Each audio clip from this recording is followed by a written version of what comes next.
एक शहर के बाहर एक बहुत बड़ा और पुराना घर था। लोग उसे बंद कमरे वाला घर कहते थे। कहा जाता था कि उस घर में एक कमरा है जिसे कभी नहीं खोलना चाहिए। जो भी उस कमरे के अंदर गया वह कभी वापस नहीं आया। गांव के बुजुर्ग हमेशा कहते थे, अगर जान प्यारी है तो उस घर के पास भी मत जाना। लेकिन हर कहानी की तरह कुछ लोग ऐसे भी होते हैं जिन्हें सच जानने की जिद होती है।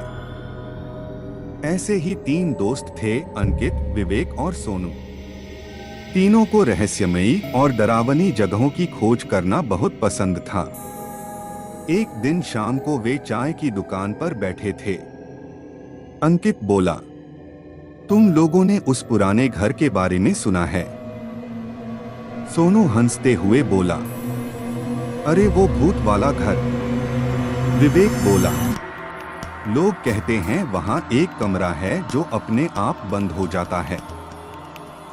अंकित की आंखों में चमक आ गई। तो चलो आज रात वहीं चलते हैं। सोनू थोड़ा डर गया। पागल हो गए हो क्या?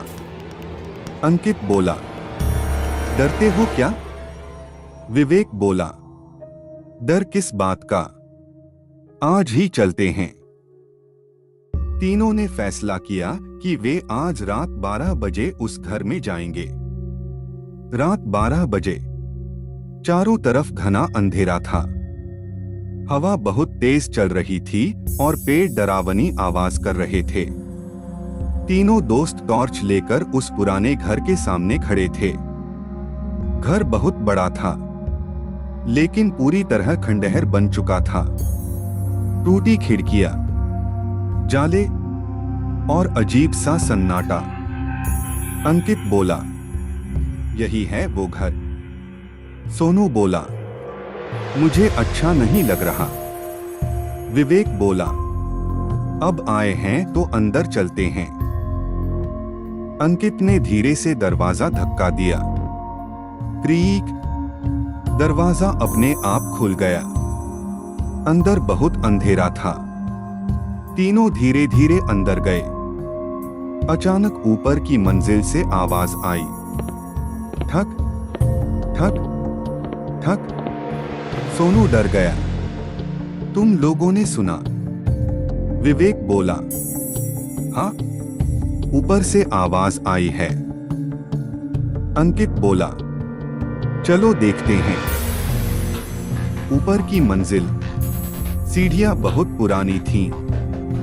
हर कदम पर आवाज आ रही थी, ठक ठक ठक। जैसे ही वे ऊपर पहुंचे, उन्हें एक बड़ा दरवाजा दिखाई दिया। दरवाजे पर लाल रंग से लिखा था, इस कमरे को मत खोलना। सोनू बोला, यही वो कमरा है। विवेक बोला, शायद लोग मजाक के लिए लिख गए होंगे। अंकित ने दरवाजा खोलने की कोशिश की। दरवाजा धीरे धीरे खुल गया। कमरे के अंदर बहुत ठंड थी। बीच में एक पुरानी लकड़ी की कुर्सी थी जो अपने आप हिल रही थी। तीनों हैरान रह गए। सोनू बोला, ये कैसे हिल रही है? अचानक धड़ाम, दरवाजा अपने आप बंद हो गया। तीनों घबरा गए। विवेक ने दरवाजा खोलने की कोशिश की, लेकिन दरवाजा खुल ही नहीं रहा था। तभी कमरे के कोने से एक आवाज आई, तुमने दरवाजा क्यों खोला? तीनों डर गए। अंकित बोला, कौन है वहां? कोई जवाब नहीं आया। अचानक दीवार पर एक परछाई दिखाई दी। धीरे धीरे वह परछाई इंसान की शक्ल लेने लगी और फिर एक काला साया उनके सामने आ गया। उसकी आंखें लाल थीं। उसका चेहरा बहुत डरावना था। सोनू जोर से चिल्लाया, भागो! लेकिन दरवाजा अभी भी बंद था। वह साया धीरे धीरे उनकी तरफ बढ़ने लगा। और बोला, मैं 30 साल से इस कमरे में बंद हूं। विवेक कांपते हुए बोला, तुम कौन हो? साया बोला, मैं इस घर का मालिक था, लेकिन मेरे अपने लोगों ने मुझे इसी कमरे में मार दिया। कमरे की हवा अचानक और ठंडी हो गई। साया फिर बोला, जो भी इस कमरे का दरवाजा खोलता है वो यहां से जिंदा नहीं जाता। तीनों दोस्त बहुत डर गए।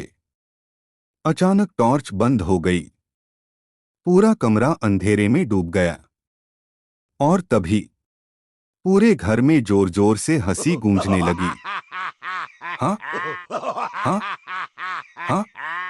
अंकित बोला, भगवान के लिए हमें छोड़ दो। साया धीरे धीरे उनके करीब आने लगा। लेकिन तभी नीचे से किसी के कदमों की आवाज आई। ठक, ठक, ठक। साया अचानक रुक गया, फिर धीरे से गायब हो गया। उसी समय दरवाजा अपने आप खुल गया। तीनों दोस्त तुरंत कमरे से भागे, सीढ़ियों से नीचे उतरे और घर से बाहर निकल गए।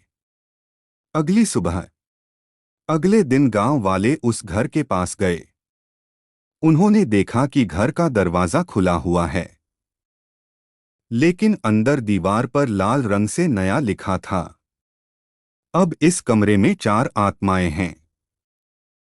लोग कहते हैं, आज भी अगर कोई उस घर के पास जाता है तो रात में उस बंद कमरे से 3 लोगों की चीखें सुनाई देती हैं और दरवाजे पर धीरे धीरे लिखा दिखाई देता है, अगला कौन आएगा।